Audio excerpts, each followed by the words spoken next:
Deus eterno, santo e todo-poderoso,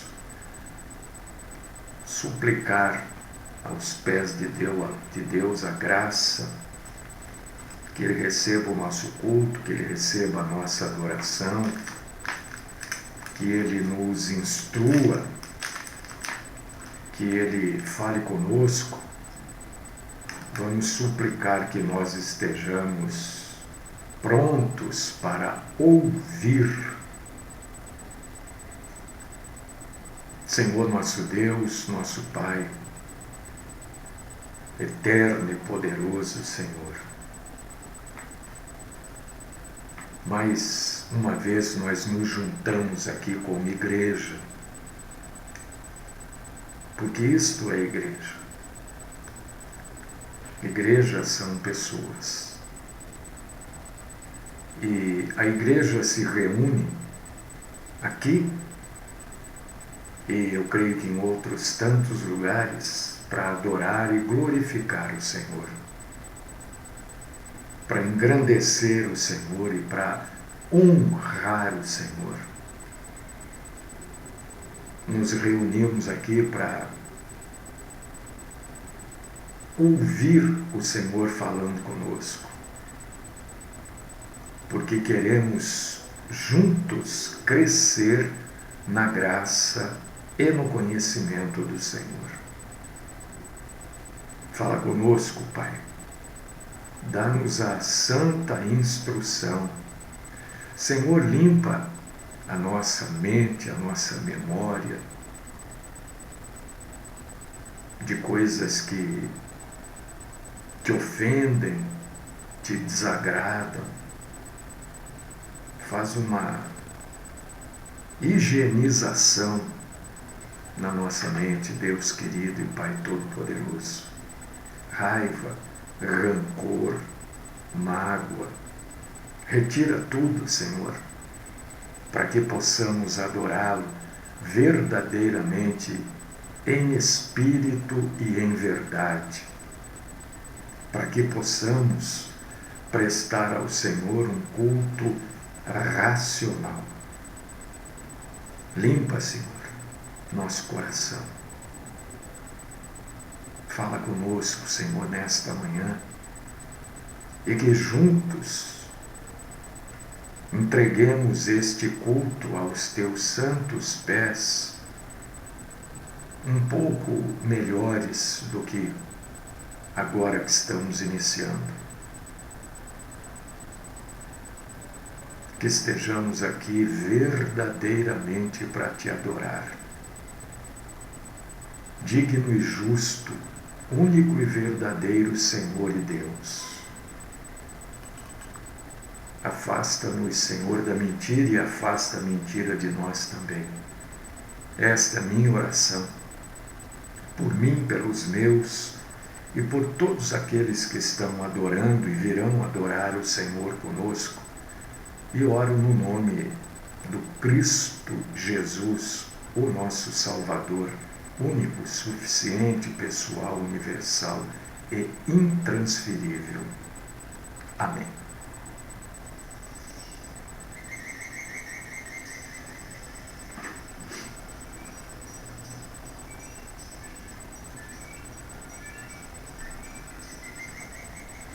Amados irmãos, queridas irmãs, hoje nós vamos falar, eu gostaria que desse tempo de terminar o que a gente vai falar, né? E eu quero convidar você a ouvir. O meu convite é: ouça, reflita, analise-se, mas primeiro ouça. E se você puder e quiser abrir a sua Bíblia no Velho Testamento, eu raramente prego sobre ou usando como base o Velho Testamento, é muito difícil. Mas eu vou usar aqui 2 das Crônicas, capítulo 7, versículo 14. 2 das Crônicas, porque é livro, né? Então é segundo livro das Crônicas, capítulo 7, versículo 14. Sei que você conhece esta passagem, mas vamos lê-la. Se você puder ler comigo, será ótimo. Se não, ouça. Né? O assunto é sobre ouvir mesmo. A própria Bíblia diz que a fé vem de ouvir a palavra de Cristo. Segundo livro das Crônicas, capítulo 7, versículo 14. Se o meu povo, que se chama pelo meu nome, se humilhar e orar, e me buscar, e se converter dos seus maus caminhos, então eu ouvirei dos céus, perdoarei os seus pecados e sararei a sua terra.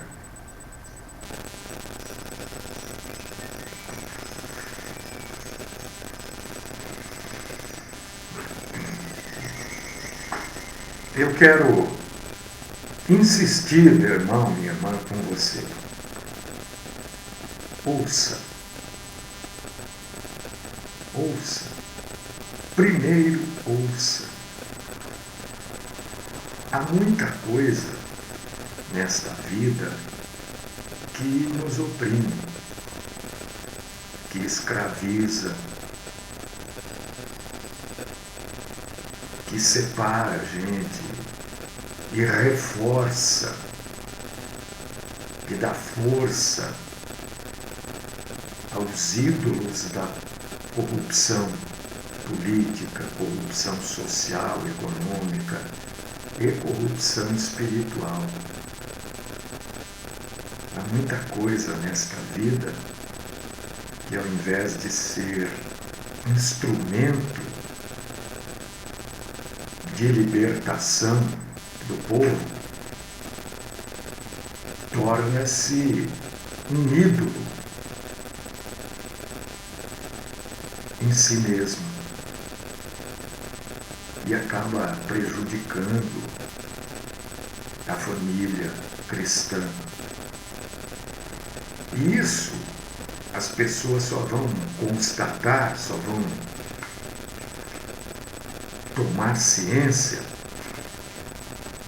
quando acontecem as crises da vida. E toda a vida tem crise, hoje, amanhã, depois, né? Doença, desemprego, infidelidade conjugal, desamor dentro da família, desobediência dos filhos aos pais, desrespeito e descuido dos pais pelos seus filhos. Isso a gente vê toda hora aí. E se a família e a igreja não se prostrar diante de Deus, procurando ouvir a voz de Deus a fim de que sejam tomadas medidas de fraternidade cristã, jamais a família e a igreja. Você sabe, quando eu falo igreja, não estou me referindo à denominação. Estou me referindo ao corpo de Cristo. A família e a igreja nunca vão poder ser fiéis a Deus. A gente não pode, meus irmãos e irmãs, é aí que eu chamo a sua atenção. A gente não pode exigir de Deus, que os judeus chamam de Iavé, é assim que os judeus chamam a Deus. A gente não pode exigir que Deus fique reduzido de maneira mágica a alguns momentos, a alguns minutos de oração, muitas vezes mecânica, ou de citações bíblicas guardadas na memória, mas não no coração. Porque quando a gente faz isso, reduz Deus a essa coisa, sabe, mecânica mesmo. A gente reduz Deus e reduz a nossa atitude a uma idolatria. E Deus não aceita idolatria. Porque Deus é vivo. Nada que tenha forma humana ou não, e que se adore ou veja naquilo qualquer coisa é idolatria. Deus é vivo, Deus é dinâmico, Deus é soberano. E como é que Deus se manifesta ou deve se manifestar? Quando eu digo deve, não estou falando da falha de Deus, estou falando da nossa incompetência em reconhecer a manifestação de Deus. Deus se manifesta sempre através da palavra que ouvimos. É assim que Deus se manifesta, através da palavra que nós ouvimos. Enquanto que qualquer atitude idólatra, ela se manifesta através de imagens modeladas, esculpidas pelas mãos e pelo espírito do próprio homem. E o que, infelizmente, a grande maioria de nós não vê é que a idolatria, se lembre que eu falei que a idolatria escraviza, separa, reforça os ídolos da corrupção, seja política, social, econômica, espiritual. Foi assim que eu abri, né? Então, esta idolatria, ela reforça, na verdade, a mentira.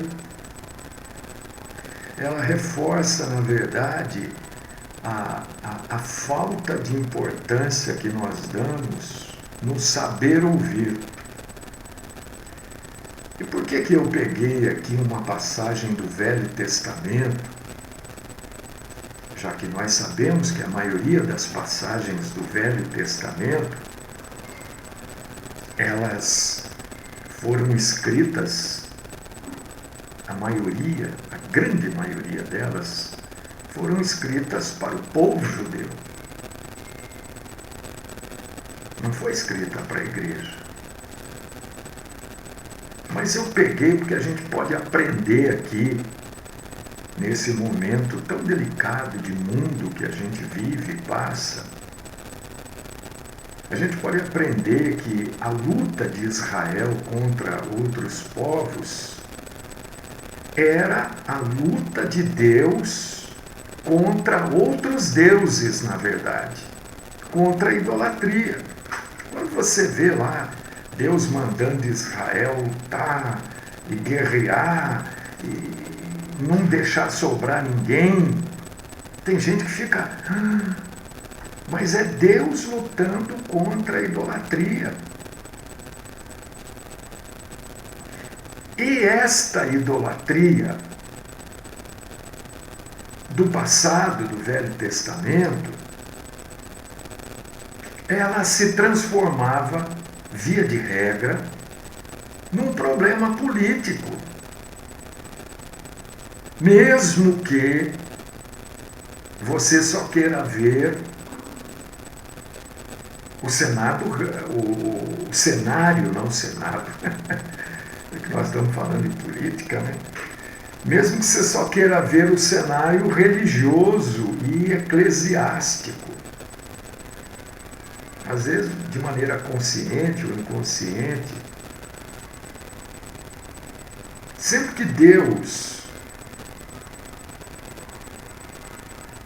entrava na luta com Israel, atenção, ele estava lutando contra outros deuses.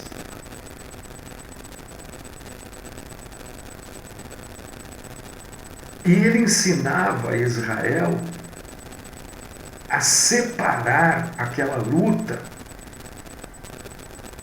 do desejo de poder ou do desejo de acumular riqueza às custas dos pobres, dos fracos, dos oprimidos, dos analfabetos, daqueles que sofrem injustiças políticas, daqueles que sofrem por falta ou desvio de recursos, daqueles que sofrem com a fome, com o desemprego, enfermidades, aqueles que sofrem com a criminalidade, aqueles que também sofrem, porque há aqueles que sofrem e há aqueles que estão lá fazendo aquilo um meio de vida. Mas as pessoas que estão encarceradas nesses presídios que são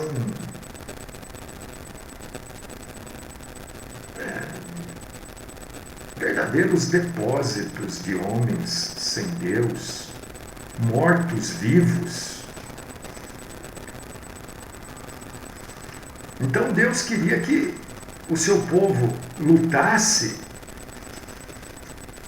mas combatendo com ele os falsos deuses, que estas e outras tantas coisas impõem a cada um de nós. Talvez você esteja me ouvindo aí e você seja uma pessoa cercada de falsos deuses. Talvez você não tenha consciência, por causa disso que eu estou pedindo para você ouvir. Deus não queria que o povo de Israel se juntasse àqueles povos que tinham como regra produzir crianças sem lar, crianças sem lares, né? Expor pessoas à prostituição, ao furto, à morte. Então, você vê que, segundo as Crônicas 7,14, a primeira coisa que Deus pede é ouvir.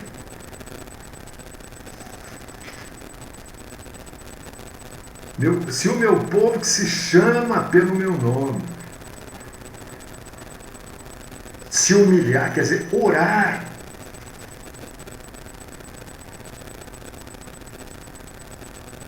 a gente precisa ouvir um pouco mais, ou muito mais, para não cometer injustiças.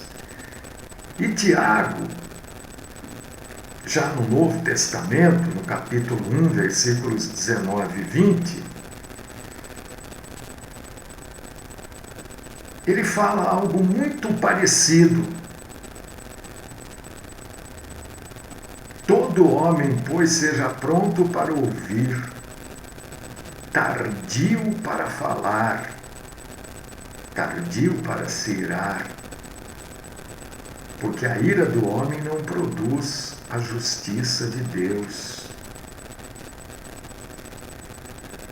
Está faltando um pouco ou muito mais para nós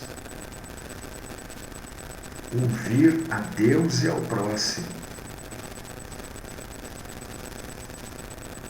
Porque as pessoas gostam muito de revelação, né? Tem gente que é apaixonada por revelação. Se for numa determinada igreja denominacional e não tiver revelação, não volta mais. Mas as pessoas, está vendo quando as coisas que eu acabei de falar, as pessoas se esquecem que uma das coisas que distinguem, que mais distinguem o Deus da revelação bíblica, é que na revelação bíblica é Ele que fala. É Ele que fala. E nós é que ouvimos na revelação bíblica.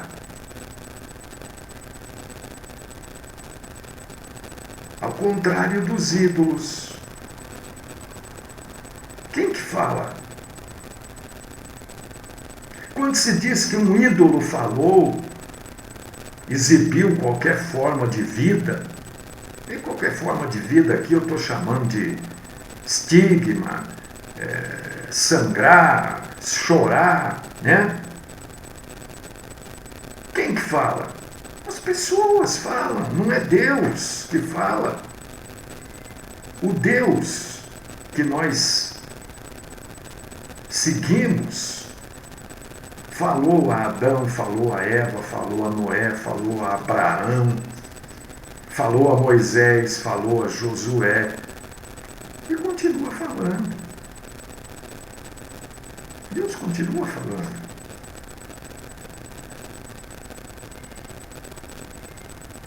Se você der uma boa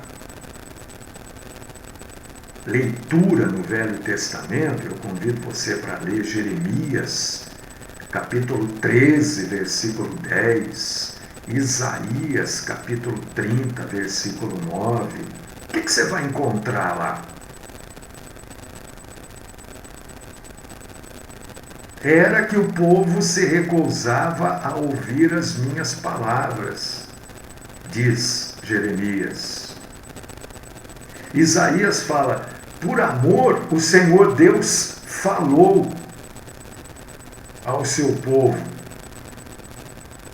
mas ele recusou-se a ouvir.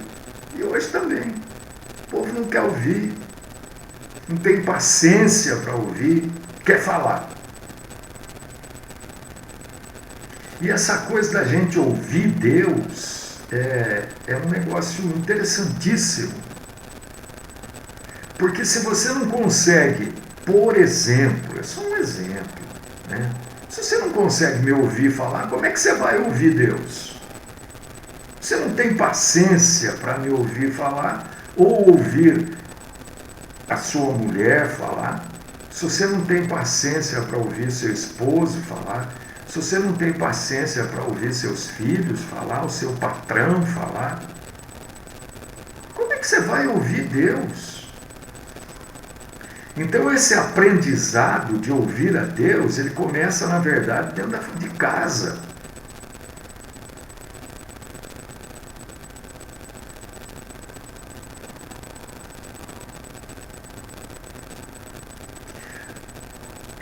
Esse equilíbrio na comunicação faz parte da vida cristã. Ouvir a Deus, eu vou citar algumas passagens aqui, né? Depois, se quiser, você dá uma lida lá. As pessoas não ouvem, tem paciência de ouvir. Provérbio 12, 15, 13, 10, 15, 12, 22, 20, 18, 1, 25, 11. São alguns.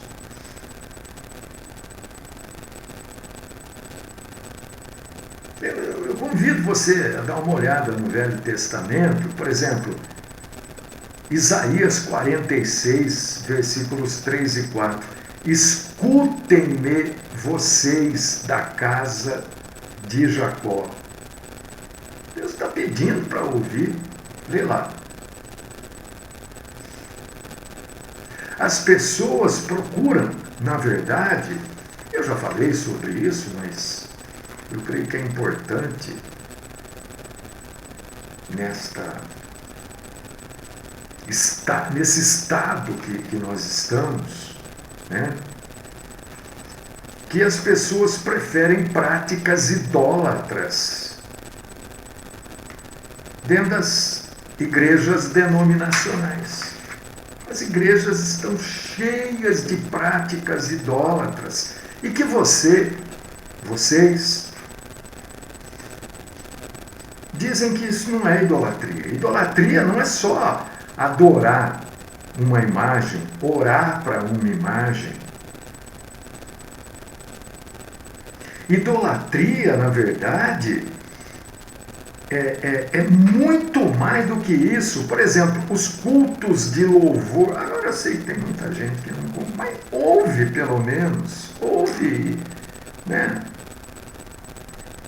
Esses cultos de louvor e adoração a Deus.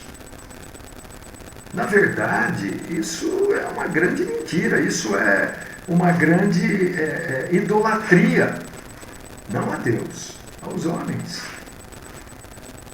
Por quê? Funcionam como consolo para os sofredores, emocionam os sofredores, dissimulam o sofrimento, mas não liberta ninguém do sofrimento. E se esses cultos consolam, emocionam e servem como uma casca para o sofrimento, a gente está cometendo pecado contra Deus, contra o poder verdadeiro, libertador de Deus. As pessoas adoram esses cultos, adoram. Outra coisa que funciona como idolatria, o Deus da Bíblia,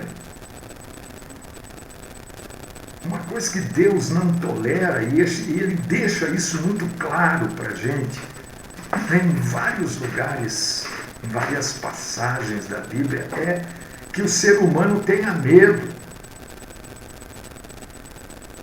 Porque medo é a separação de Deus. Medo é não crer na fidelidade de Deus. Medo por opressão, por marginalização, por fraqueza de fé. O Deus que promete paz, liberdade, é o único que pode realizar esse tipo de coisa. Ter medo é duvidar, é inviabilizar, deixar inviável o projeto de libertação de Deus. É idolatria.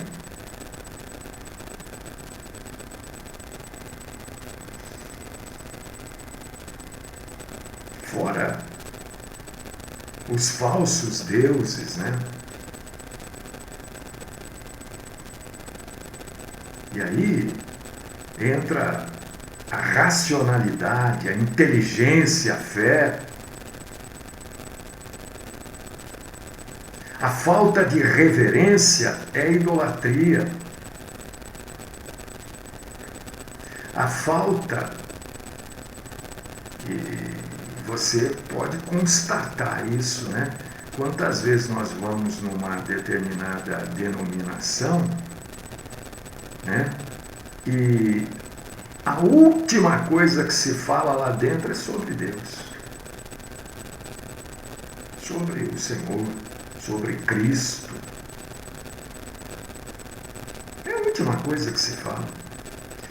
A maioria dessas canções aí da música gospel, elas exaltam o homem. No finalzinho lá tem Senhor, Jesus, Mas se você pegar e ler a letra, é exaltação ao homem, é idolatria. E eu quero convidar você a não se esquecer que a idolatria de Israel pela adoração ao bezerro de ouro simbolizava, na verdade, se você é um bom entendedor bíblico, e eu creio que você seja, simbolizava o pecado, o desespero e a desconfiança do homem, a não realização imediata das promessas de Deus na vida daquele povo. E isso acontece todos os dias na grande maioria das igrejas denominacionais, com as campanhas. Não, se você fizer campanha, Deus vai te ajudar. Deus vai fazer. É o bezerro de ouro dos dias de hoje. Ah, se você for no monte, as coisas vão mudar na sua vida. É o bezerro de ouro dos dias de hoje. Na verdade, isso nada mais é do que um ato maligno, pecaminoso. É recusar e negar este projeto de salvação de Deus. Como se nós tivéssemos ainda que fazer algo, acrescentar ao sacrifício de Cristo. Isso é idolatria. Eu quero convidar você para ler, na hora que você tiver um tempinho aí, né? Romanos 12:12, 1 Coríntios 13:4, 2 Timóteo 2:24 e Tiago capítulo 5, versículos do 7 ao 8. Você consegue acompanhar comigo que o bezerro de ouro do povo judeu, como todo ídolo, é o símbolo do Deus manipulado pela vontade e pelo desejo dos homens. As pessoas pedem determinada coisa para Deus. Deus, pelos motivos dele, ou porque a pessoa está pedindo errado, na grande maioria das vezes, isso é o próprio Jesus que diz, né? Deus não faz. Ou vai fazer quando ele achar que ele deve fazer, quando o tempo for propício para isso. Aí as pessoas criam os seus próprios deuses, criam os seus ídolos. Na esperança de que esses ídolos façam mais rápido do que Deus faz. Aí as pessoas buscam ajuda de ídolos que possam ficar cutucando Deus para que Deus faça mais rápido. Que alguns querem chamar de intercessão.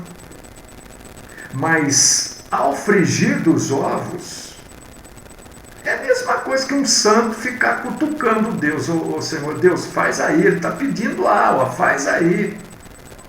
Aí as pessoas que se não veio de Deus, da onde veio? Vão lá agradecer quem? O ídolo.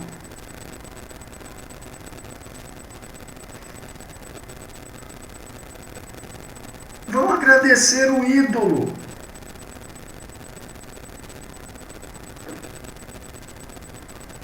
As pessoas fizeram, em alguns lugares, né, procissões na sexta-feira, Jesus morto, não sei o quê. O que se carregava ali? Um ídolo. Você acha que era Jesus que estava ali sendo carregado? Ah, mas é para eu lembrar. Não, para você lembrar é a ceia. Eu não estou falando só de santo, não. Eu estou falando de ídolos como sacerdotes, pastores, ídolos como políticos. Tem gente que dá vida por um político.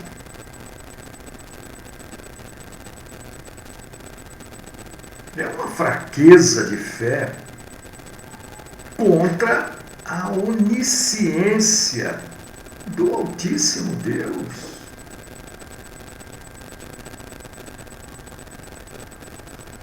Aí eu convido você para ler Êxodo 32.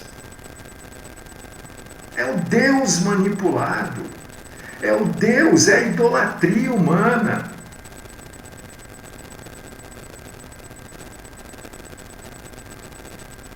Aí é de madeira isso, é de ouro aquilo. Tem pessoas que idolatram artistas. Idolatram essas pessoas que vivem, não cantam com a boca, cantam com a bunda. As pessoas idolatram.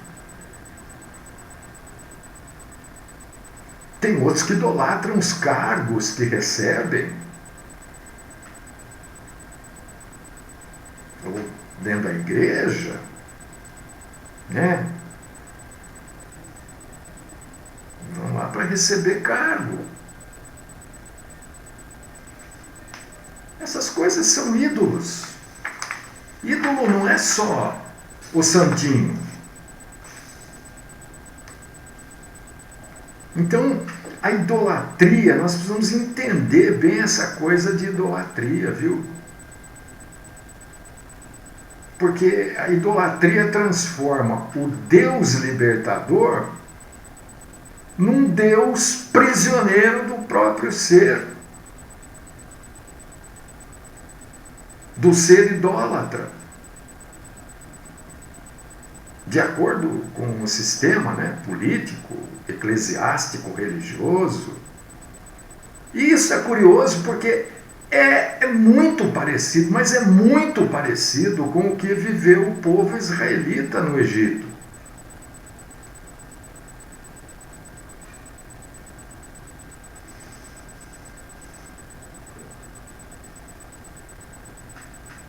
E só existe aquele que pratica a idolatria porque existe aquele que segue o ídolo. Sacerdote, pastor, político. E eles vão promovendo a autodestruição. Porque Deus, que eu repito, os judeus chamam de Yahvé, Deus no Sinai, no Monte Sinai, decidiu pelo extermínio de todos aqueles que se revoltaram contra ele e cultuaram outros deuses. E aí a gente não pode esquecer também, né, que Deus é o mesmo ontem, hoje e será amanhã. Ou aí a gente esquece? Então, os idólatras, não só de imagens, precisam entender isso, que Deus tem poder, tem plenitude de liberdade para fazer as coisas que Ele quiser em qualquer família, qualquer igreja, qualquer país.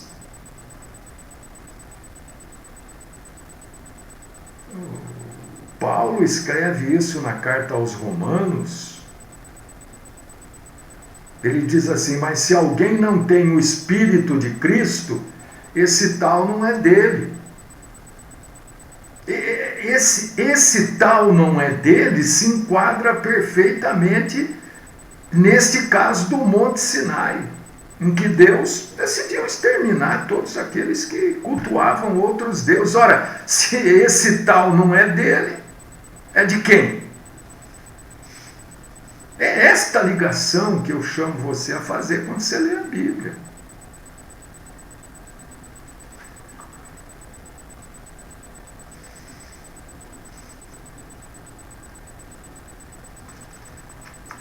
Eu quero. Que bom que eu vou conseguir encerrar aqui. Eu pulei bastante, mas também escrevo muito. Deus não é limitado. Deus está. Deus se manifesta, Ele é presente pela palavra dele. É isso que as pessoas precisam entender. Como é difícil fazer entender. Deus, né, está em todos os lugares que a palavra dele estiver também.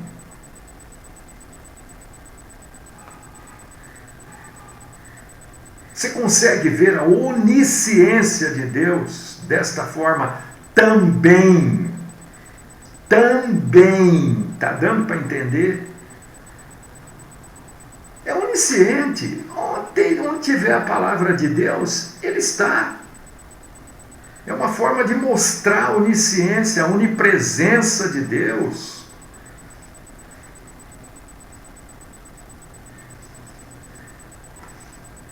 Deus não está onde existe lá um santinho, um anjinho, não sei o quê, uma pessoa importante, um político, um candidato. Não está aí. É só você ler Romanos, capítulo 8, versículo 5. Deus fala, né, da nudez dos deuses, dos falsos deuses, né? O que quer dizer essa nudez aí? A nudez aqui, a nudez quer dizer o quê? É a máxima expressão dos efeitos dos deformadores da justiça.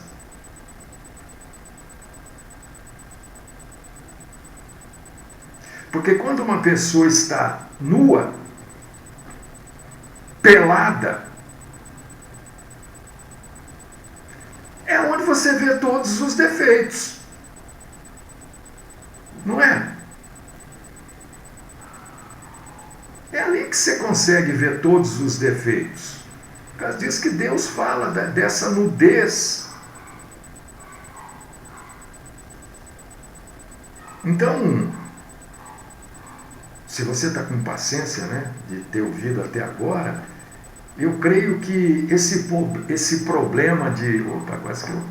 Esse problema de idolatria, ele é um problema de ordem religiosa, claro,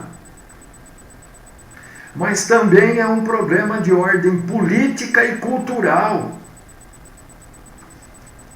porque está diretamente conectado ao desejo individualista e egoísta de se exercer o poder e acumular riqueza.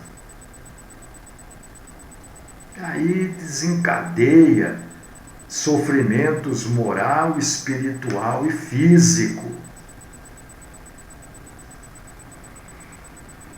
Então, era muito importante que você e eu ouvíssemos isso,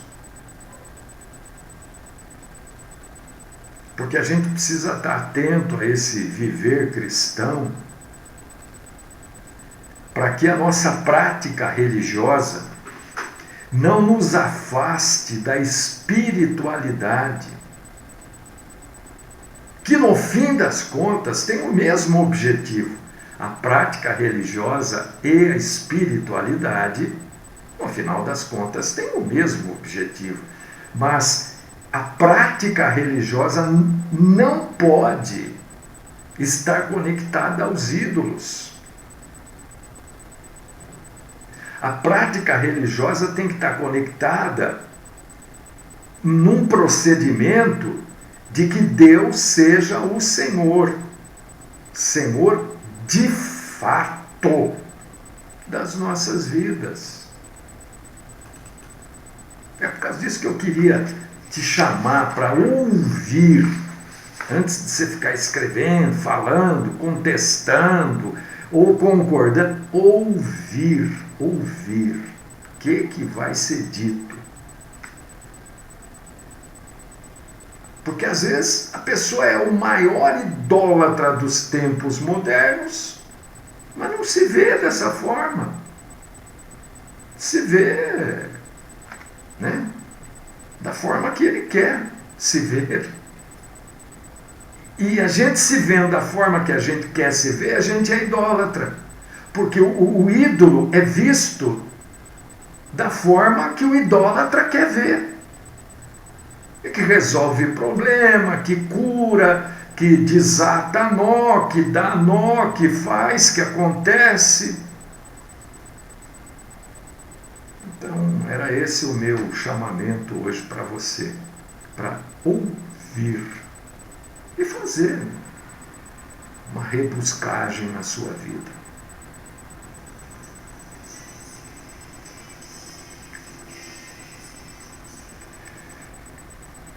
Eterno Deus e poderoso Pai, ajuda-nos, Senhor, a rebuscarmos nas nossas vidas as idolatrias enrostidas, às vezes até asseveradas pela ignorância bíblica. Ajuda-nos, Senhor. Ajuda-nos, ó Pai, a lançarmos fora tudo aquilo que nos afasta. Ou nos afasta 1 centímetro, ou nos afasta anos-luz do Senhor. Livra-nos, Senhor, da mentira. De qualquer forma da mentira. Esta é a minha oração nesta manhã, te louvando, te glorificando e te agradecendo por mais esta semana. No nome do Cristo Jesus. Amém.